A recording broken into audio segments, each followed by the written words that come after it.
closer look at what sugar does once it enters the body. This is the act of Brenton Thwaites. He's very kindly volunteered his body for the following demonstration.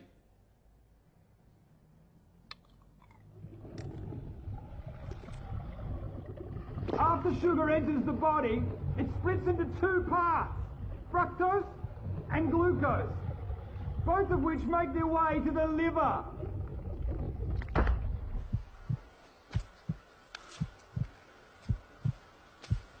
Now, once in the liver, the glucose is dealt with efficiently. It's either used immediately for energy, or it's stored for later, like a spare battery.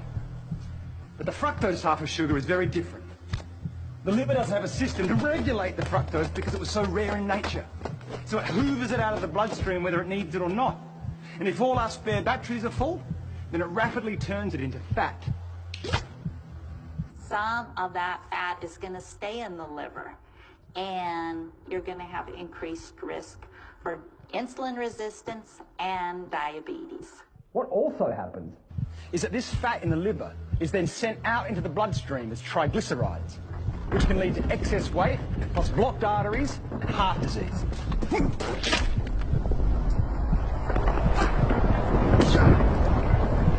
Now, when we're eating lots of sugar and other carbohydrates like bread and pasta, we're producing lots of glucose.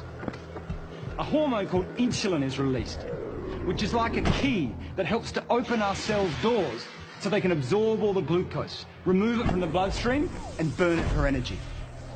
The more glucose in the blood, the more insulin is released.